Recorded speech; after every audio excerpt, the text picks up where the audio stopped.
The last trace. The rain fell heavily over the city of Havenwood, turning the streets into rivers of reflected lights and blurred shadows. Detective Mason Reed stood silently in front of a small apartment building, his dark coat soaked by the cold evening storm. Police tape fluttered in the wind while officers moved around the scene with worried expressions. Another disappearance. A 28-year-old teacher named Emily Hart had vanished without a trace. No signs of struggle. No broken windows. No fingerprints. Nothing. It was as if she had simply stepped out of existence. Mason entered the apartment and carefully examined the living room. Books remained open on the coffee table. A cup of tea sat untouched beside the couch, still half full. Everything looked normal. Too normal. Then an officer approached him. "Detective Reed, we found this." The officer handed him an old photograph sealed inside an evidence bag. Mason frowned. The picture showed a group of teenagers standing in front of an abandoned building somewhere outside the city. The image looked at least 15 years old. At first, it seemed meaningless. Then his breathing stopped. His eyes locked onto a familiar face standing near the edge of the photograph. A young girl. Long dark hair. Bright smile. His sister. Lily Reed. The sister who had disappeared 10 years ago. The sister whose case had never been solved. For a moment, the noise around him disappeared. The room felt smaller. Colder. Impossible. Mason stared at the photograph as memories flooded back like a storm he had spent years trying to survive. The day she vanished. The endless searches. The sleepless nights. The funeral held without a body. And now, her face was staring back at him from a crime scene connected to a brand new disappearance. Someone wanted him to see this. Someone had left the photograph on purpose. Someone knew exactly who he was. A chill ran down his spine. "Detective?" The officer's voice pulled him back. Mason slipped the photograph into the evidence folder. "Send this to digital forensics immediately." The officer nodded. There is only one person available tonight. Mason already knew the answer before hearing the name. Aedus Vale. The officer smiled. "Yep. He's on his way." Mason sighed quietly. Aedus Vale. The best cyber forensic analyst in the department. Brilliant. Arrogant. Annoyingly confident. And somehow the only person who could make Mason lose an argument within 30 seconds. An hour later, the doors of the forensic lab opened. A tall man walked inside carrying a coffee cup in one hand and a laptop bag in the other. His dark hair was slightly messy from the rain. His sharp blue eyes immediately found Mason across the room. Aedus grinned. "Please tell me you didn't call me here because someone forgot their password again." For the first time that night, Mason almost smiled. "Unfortunately, this one's worse." Aedus raised an eyebrow. "Missing person?" Mason handed him the photograph. The playful expression disappeared from Aedus's face as he studied it carefully. His eyes narrowed. Then, for the briefest second, something flashed across his expression. Recognition. Fear.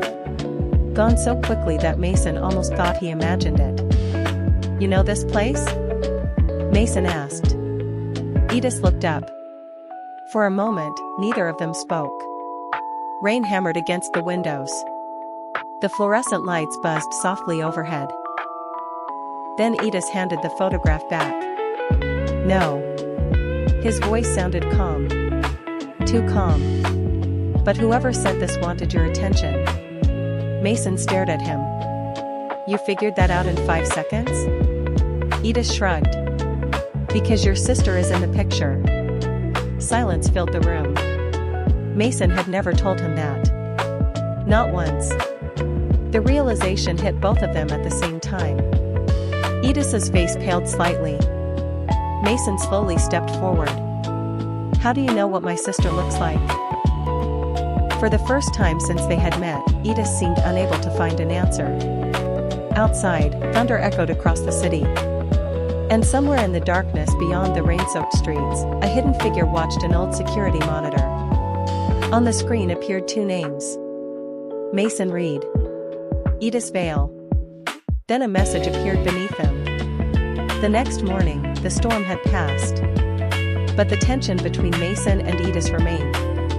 Neither of them mentioned what had happened in the lab the night before. Not the photograph. Not Lily. And certainly not the question Aedus had failed to answer. Instead, they worked. Because work was easier than truth. By noon, Aedus had already spent 6 hours analyzing every digital trace connected to Emily Hart's disappearance. He sat in front of 3 glowing monitors while lines of code moved endlessly across the screens. Mason stood behind him, arms crossed. Anything? Aedus rubbed his eyes. The photograph was uploaded from an encrypted server. Can you trace it? I already did. Mason waited. Aedus turned his chair slowly. You won't like the answer. When have I ever liked your answers? A small smile appeared on Aedus's lips. Fair point. He opened a map. A red marker flashed on the screen. The location sat far outside the city limits. Deep inside an abandoned industrial district. Mason's stomach tightened. The building in the photograph. 2 hours later, they arrived at the location. The structure looked forgotten by time. Broken windows covered the upper floors. Rust climbed across the walls. The surrounding streets were completely empty. Even the wind seemed afraid to enter. Aedus looked at the building. I hate places like this. Mason grabbed a flashlight. You hate everything. I like coffee. That's not a personality. It absolutely is. For a brief moment, the familiar banter eased the pressure between them. Then they stepped inside. The air smelled of dust and decay. Their footsteps echoed through the darkness. Every sound felt too loud. Too alive. The building seemed to be listening. Mason swept his flashlight across the hallway.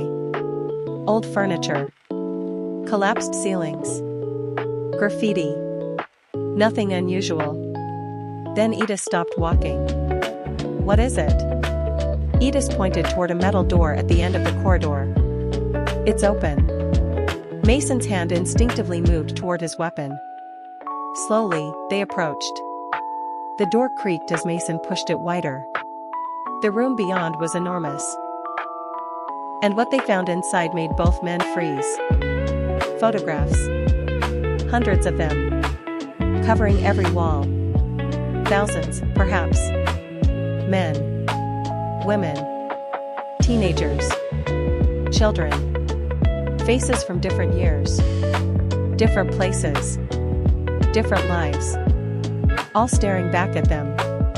A graveyard made of memories. Mason felt his pulse accelerate. Every photograph carried a date. Every photograph belonged to a missing person. Including Emily Hart. Including dozens of unsolved cases. Including Lily Reed. His sister's photograph hung in the center of the room. As if someone had placed it there deliberately. Waiting for him. Mason walked closer. His hands trembled. 10 years. 10 years of searching. 10 years of unanswered questions. And now he stood only a few feet away from another piece of the puzzle. Below Lily's photograph was a message written in black ink. Do you still remember her?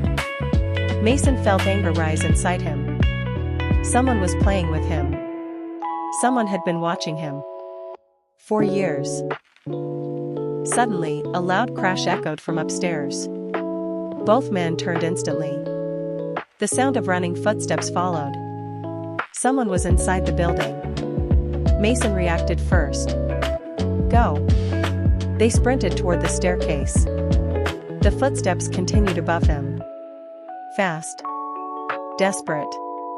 The mysterious figure was fleeing. Mason climbed the stairs 2 at a time. Aedus followed close behind. The chase carried them through dark hallways and abandoned offices. Each turn brought them closer. For a second, Mason caught sight of a shadow disappearing around a corner. Stop. No response. Only more running. Then silence. Complete silence. They reached the rooftop. Empty. No one there. Only the cold afternoon wind. Mason scanned every direction. Nothing. The figure had vanished. As if it had never existed. Aedus leaned against a wall, breathing heavily. I officially hate this case. Mason was about to reply when something caught his attention. Near the rooftop exit lay a small object. A flash drive. Freshly placed. Waiting to be found. Back at the forensic lab that evening, Aedus connected the drive to an isolated computer. A single video file appeared. No title. No date. No sender. The room fell silent. Mason stood beside him. Play it. Aedus clicked. The screen flickered. Static filled the monitor. Then an image appeared. A dark room. A chair. Someone sitting in it. Their face hidden beneath a mask. The figure slowly tilted their head. And spoke. A distorted voice echoed through the speakers. Welcome back, Mason. The detective's blood ran cold. The masked figure continued. I've waited 10 years for you. The screen suddenly glitched. For less than a second, another image appeared. So fast most people would have missed it. But not Mason. And not Aedus. Because both of them recognized the face immediately. The image showed a young Aedus. Standing beside the masked figure. As if they knew each other. As if they had met before. The video ended. The room became silent. Neither man moved. Neither man breathed. Finally, Mason turned toward him. His voice was barely above a whisper. Aedus? Aedus stared at the dark monitor. His face had gone completely pale. I can explain. And for the first time, Mason wondered if the person standing beside him was truly his partner, or the first suspect. The silence in the forensic lab felt heavier than any storm Mason had ever faced.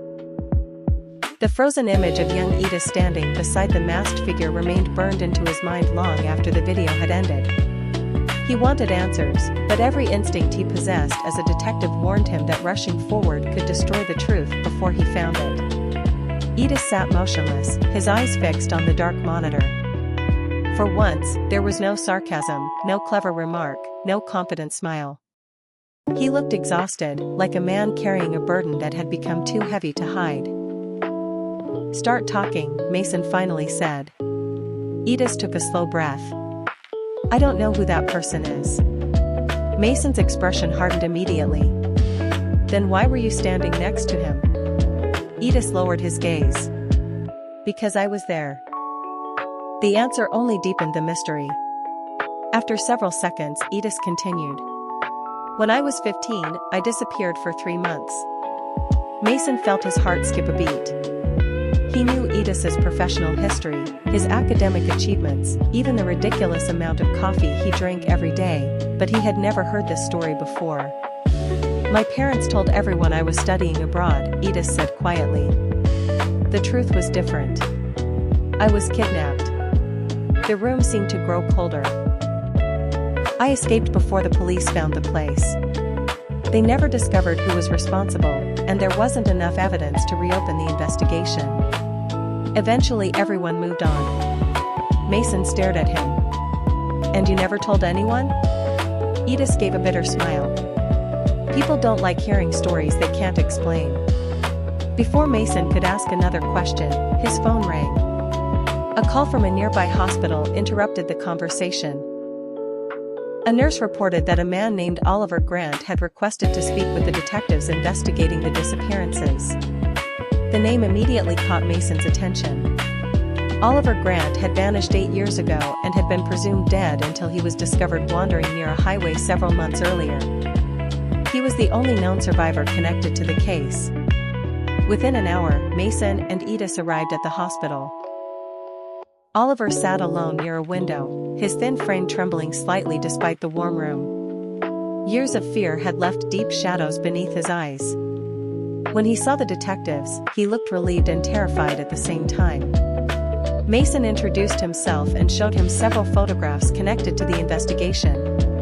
Oliver's hands began shaking violently. "It's him," he whispered. "He's back." Mason leaned forward. "Who?" Oliver swallowed hard. "The man with the mask." The room became silent. "Tell us everything," Mason said. Oliver stared out the window as though reliving a nightmare. He explained that years ago he had been abducted and taken to a hidden facility underground. The captives were photographed constantly. Every movement, every conversation, every fear was documented. The masked man called himself the Keeper of Memories. According to Oliver, he believed memories were more important than lives. He collected people the way others collected photographs. Some were released. Most were never seen again. As Oliver spoke, Mason felt a growing sense of dread. The details matched everything they had discovered. Then Oliver suddenly looked at Aedus. His face drained of color. "You." Aedus froze. "What?" Oliver pointed at him with a trembling finger. "I remember you." Mason's pulse accelerated. "What do you mean?" Oliver's breathing became uneven. "You were there." Aedus shook his head immediately. "No. You were there," Oliver repeated. "Not with the prisoners. You were walking beside him." The words struck the room like a gunshot. Mason slowly turned toward Aedus. For a moment, neither man spoke. The tension between them became unbearable. Aedus's face had gone pale again, but there was something else in his eyes now. Not guilt. Fear. Genuine fear. "You're mistaken," Aedus said. Oliver stared at him for several long seconds before lowering his gaze. "Maybe." Yet his voice carried no conviction. On the drive back to the city, neither detective spoke. Rain clouds gathered once more above Havenwood, darkening the evening sky. Mason gripped the steering wheel tightly while countless questions raced through his mind. Every new clue pointed toward the same impossible conclusion. The photographs. The video. The survivor's testimony. All of it led back to Aedus. Yet something felt wrong. Too obvious. Too convenient. As they stopped at a red light, Mason glanced toward the passenger seat. Aedus was staring out the window, watching the city lights blur against the glass. For the first time since they had met, he looked completely alone. Then his phone vibrated.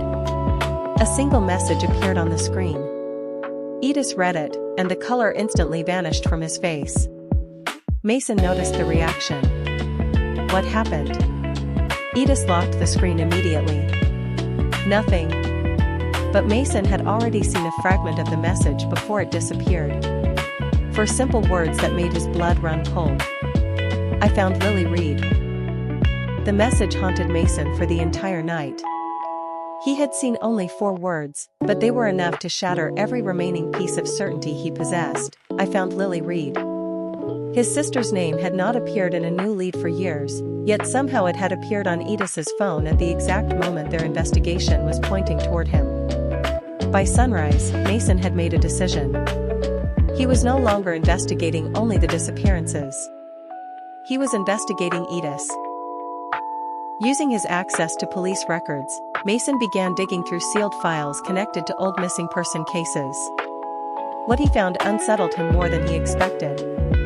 Aedus's name appeared repeatedly in places it should not have appeared. 10 years ago, he had been seen near an abandoned psychiatric facility connected to several unsolved disappearances.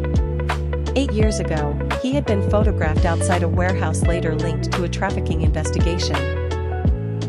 5 years ago, his digital fingerprints appeared in a database containing information about victims who had never been publicly identified. None of it was enough to prove guilt, but together they formed a pattern that was impossible to ignore. By evening, Mason felt betrayed. Every memory he shared with Aedus suddenly seemed suspicious. Every joke, every late-night case discussion, every moment of trust felt like part of a lie. When Aedus arrived at the office that night, Mason was waiting for him. The folder containing all the evidence lay open on the desk between them. Aedus looked at the documents and immediately understood. "You investigated me." Mason's jaw tightened. "Give me a reason not to." Silence filled the room. For several seconds, Aedus simply stared at the papers before letting out a tired sigh. "I knew this day would come." Mason's eyes narrowed. "Then tell me the truth." Aedus looked away. The city lights reflected against the office windows behind him, casting long shadows across the room. When he finally spoke, his voice was quieter than Mason had ever heard. Everything Oliver said was true. Mason felt his stomach drop. "You knew the Keeper of Memories?" "No." Aedus shook his head immediately. "But I saw him." The confession hung heavily between them. "When I was kidnapped, I wasn't alone. There were dozens of us. Children. Teenagers. Some disappeared after a few days. Others never came back. I survived because I escaped." Mason listened without interrupting. "The police believed my story, but they never found enough evidence to identify the people responsible. The case died. Everyone moved on." Aedus laughed bitterly. "Everyone except me." He stepped closer to the window. "For 10 years I've been searching for them." Mason frowned. "What do you mean?" "The disappearances never stopped." Aedus turned toward him. Pain filled his eyes. "I spent years tracking rumors, hidden records, deleted files, anonymous messages. Every clue led back to the same organization." Mason felt his heartbeat quicken. "Organization? The Keeper isn't working alone." Aedus's voice became colder. "He never was." The room suddenly felt smaller. Every answer created 2 new questions. "Then why hide all of this from me?" Mason asked. Aedus hesitated before giving the only answer that mattered. "Because Lily was there." Mason froze. For a moment, he could barely breathe. "What?" Aedus lowered his gaze. "I met her." The words hit harder than any physical blow. "No." Mason stepped forward. "You're lying." "I wish I was." Aedus's voice cracked slightly. "She was one of the captives." Mason's entire world tilted. For 10 years he had imagined every possible fate for his sister. He had prepared himself for the possibility that she was dead. But hearing that someone had actually seen her changed everything. "You saw Lily?" he whispered. Aedus nodded. 3 months before I escaped." Mason's hands trembled. "And you never told me?" "I didn't know it was her until years later." Aedus looked genuinely miserable. "When I saw your family photograph after joining the department, I recognized her. That's why I stayed away from your sister's case. That's why I never told you." Mason wanted to be angry. He wanted to shout. But all he felt was overwhelming grief. 10 years of unanswered questions suddenly carried a new possibility. Hope. Dangerous, painful hope. Then Aedus reached into his pocket and pulled out his phone. The message from yesterday wasn't a trap. He unlocked the screen and handed it over. Mason stared at the sender. No name. No number. Just an encrypted account. "If you want Lily alive, come alone. Midnight. St. Gabriel Psychiatric Hospital." Mason looked up immediately. "St. Gabriel?" Aedus nodded. "The abandoned psychiatric hospital." Mason recognized the name at once. It was the same facility connected to multiple disappearances decades earlier. The same place appearing throughout their investigation. The same place hidden inside countless forgotten records. "It's a trap," Mason said. "Of course it is." Aedus's expression hardened. "But it's also the closest we've ever come." For several seconds, neither man spoke. Then Mason realized something. Aedus was terrified. Not for himself. For him. "You already knew about this place, didn't you?" Mason asked quietly. Aedus nodded. "I've been searching for it for years." "And?" A shadow crossed Aedus's face. "Everyone who got close disappeared." Midnight was only a few hours away. Outside, thunder rolled across the city once again. Somewhere beyond the darkness, hidden beneath years of secrets and lies, the truth was waiting for them. And if the message was real, so was Lily. At 11:47 p.m., Mason and Aedus stood in front of the rusted gates of St. Gabriel Psychiatric Hospital. The massive building rose from the darkness like a corpse that refused to stay buried. Broken windows stared down at them like empty eyes, and the wind carried the faint sound of metal creaking somewhere deep inside the abandoned structure. Every instinct Mason possessed told him to call for backup, to surround the area, to follow protocol, but protocol had never brought him closer to Lily than he was now. If there was even a small chance that she was alive, he could not walk away. Aedus seemed to understand exactly what he was thinking. Neither of them spoke as they stepped through the gates and entered the hospital grounds. The front doors were already open. Waiting.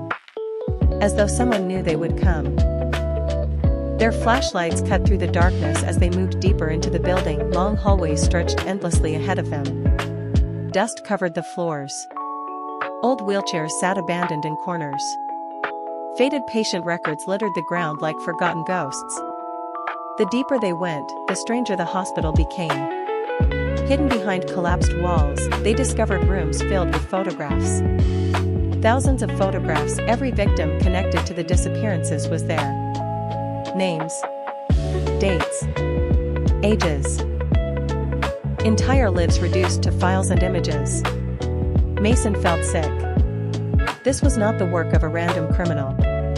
This was an obsession. A collection. A museum of stolen lives.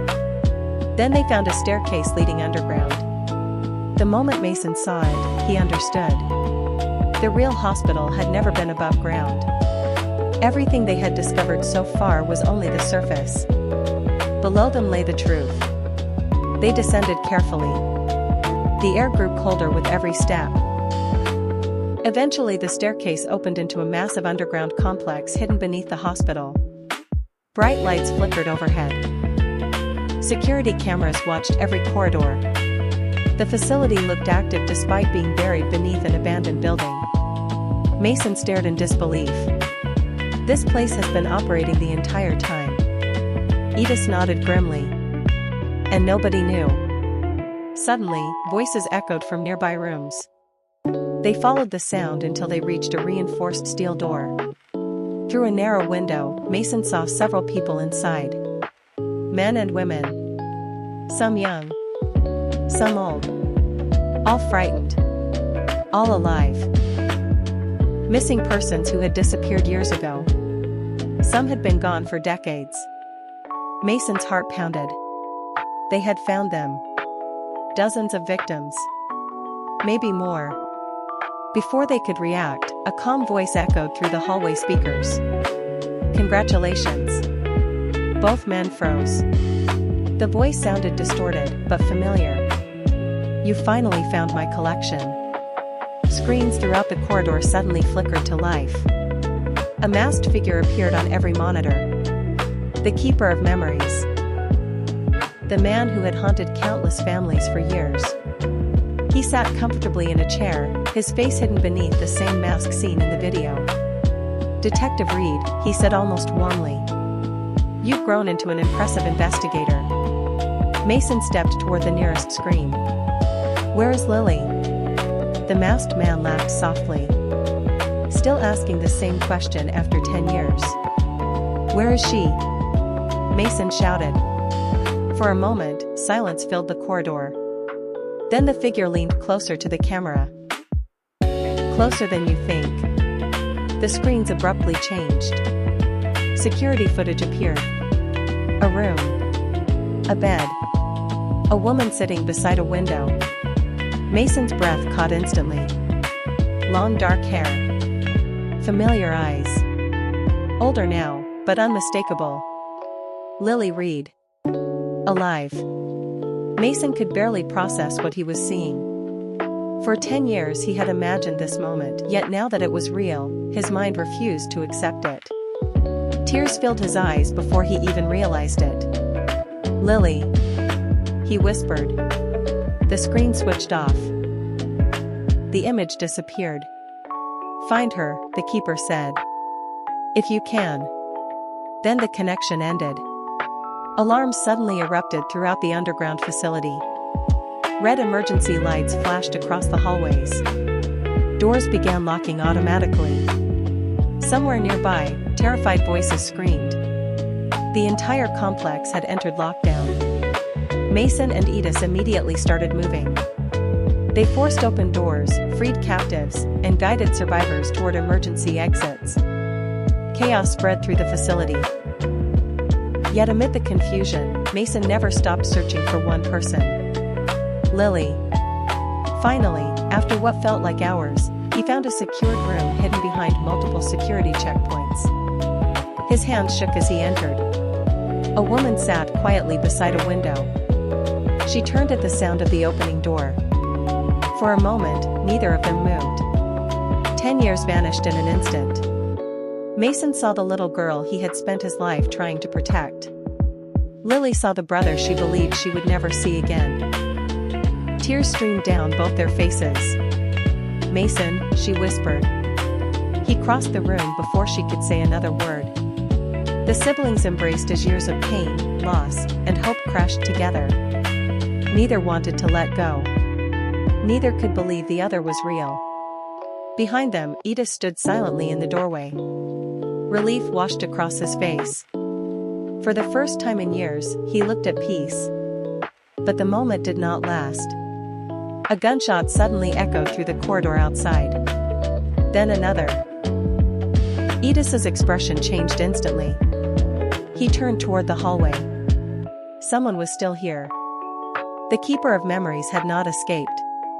And for the first time in 10 years, the hunt was about to end. The gunshots echoed through the underground facility like thunder. The reunion between Mason and Lily lasted only a few precious seconds before reality returned. Somewhere beyond the corridor, the keeper of memories was still moving through the chaos. The man responsible for countless disappearances. The man who had stolen 10 years from Mason's family. The man who had haunted Aedus's life since childhood. Aedus immediately drew his weapon and looked toward Mason. We have to stop him. Mason glanced at Lily. For a moment, he did not want to leave her side. Not after finally finding her. Not after spending a decade searching. Lily understood before he said a word. With tears still shining in her eyes, she squeezed his hand. Go. Mason nodded. Then he and Aedus ran. The underground complex had become a maze of flashing red lights and blaring alarms. Survivors were being evacuated. Security systems were failing. Doors opened and closed without warning. Every corridor looked the same. Yet somehow, the keeper always seemed one step ahead. They followed security footage from a damaged control room and eventually located a final section of the facility hidden behind reinforced steel doors. A private wing. The true center of the operation. The place where everything had begun. When they entered, the room looked nothing like the rest of the facility. It resembled a study. Books lined the walls. Thousands of photographs filled enormous cabinets. Newspaper clippings covered entire tables. Every victim had a file. Every memory had been preserved. The keeper's collection. His obsession. His monument. In the center of the room sat a single chair. And in that chair waited the masked man. as though he had been expecting them all along. "You took longer than I thought." His voice was calm, almost friendly. Mason raised his weapon immediately. "It's over." The keeper tilted his head. "No." He slowly stood. "It ended years ago." Aedus stepped forward. "You kidnapped children.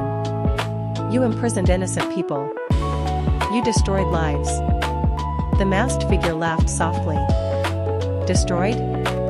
He gestured toward the walls. "I saved them." The room felt colder. The man was insane, completely convinced of his own twisted logic. "People forget," he continued. "They forget faces.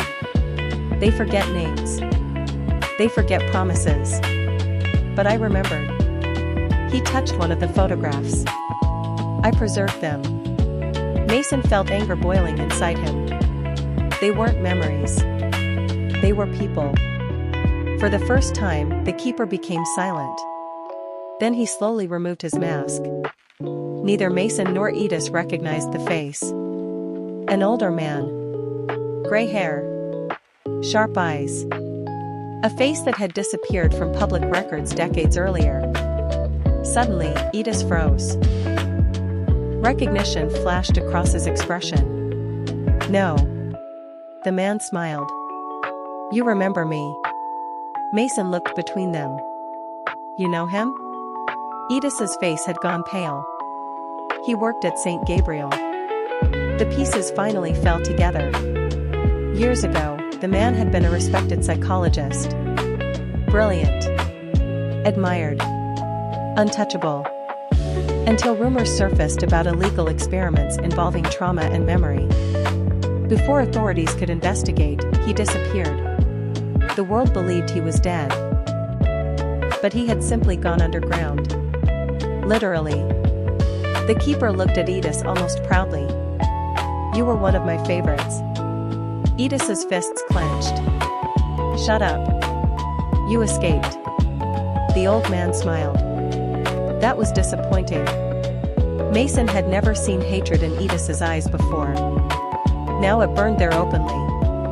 10 years of fear. 10 years of nightmares. 10 years of searching. All standing in front of him. Suddenly, the keeper reached for a hidden weapon. Everything happened in a second. A gun appeared. A shot rang out. Mason barely had time to react. Then Aedus threw himself forward. The bullet struck him instead. Time stopped. Aedus collapsed. Blood spreading across his shirt. Mason's heart nearly stopped. "Aedus?" The keeper attempted to fire again. This time Mason didn't hesitate. He tackled the man to the ground. The weapon slid across the floor. Years of pain exploded into a desperate struggle. Moments later, security officers who had entered the facility finally reached the room. The keeper of memories was arrested. At last. The nightmare was over. But Mason barely noticed. His entire world had narrowed to one person. Aedus. He knelt beside him, pressing his hands against the wound. "Stay with me." Aedus forced a weak smile. Still giving orders. "Don't you dare." Mason's voice broke. "Don't you dare leave." For the first time since they had met, Aedus looked completely vulnerable. No jokes. No walls. No masks. Only honesty. "You know," he whispered, "I always thought we'd solve this case." "We did." Aedus laughed weakly. "Yeah." Then his eyes softened. "But that's not what I mean." Mason understood. And suddenly every unspoken feeling between them became impossible to ignore. The trust. The fear. The loyalty. The countless moments neither of them had been brave enough to name. Aedus reached for Mason's hand. "I think..." His voice faltered. "I think I fell in love with you a long time ago." Tears filled Mason's eyes. "So did I." For a moment, neither cared about the alarms, the police, or the chaos surrounding them. There was only relief. Only truth. Only each other. Fortunately, help arrived in time. Aedus survived. Barely. But he survived. 6 months later, Havenwood looked different. The disappearances were over. The underground facility had been destroyed. The survivors had returned to their families. And Lily Reed was finally home. Recovery was slow. Some wounds never fully healed. But for the first time in years, hope felt stronger than grief. One evening, Mason stood on the balcony of a small house overlooking the sea. The sunset painted the horizon gold. Behind him, the door opened. Aedus stepped outside carrying 2 cups of coffee. Still thinking too much? Mason smiled. Probably. Aedus handed him a cup. The ocean breeze carried the scent of salt and summer. For several peaceful moments, neither spoke. Then Mason looked at him. If I hadn't met you. Aedus smiled softly. The same smile that had annoyed him from the very beginning. The same smile that had become home. I would have found you anyway. Mason laughed quietly. That sounds impossible. Aedus leaned closer. Maybe. Then he kissed him. Slowly. Gently. Like a promise. Like an ending. Like a beginning. Far away, the waves continued to meet the shore. The case was closed. The missing had been found. The darkness had finally lost. And for the first time in 10 years, Mason no longer followed traces left behind by the past. Because the future was standing beside him. Thank you for listening. I'd love to hear your thoughts, so feel free to share them in the comments below. Don't forget to like and subscribe to the channel to watch more new videos.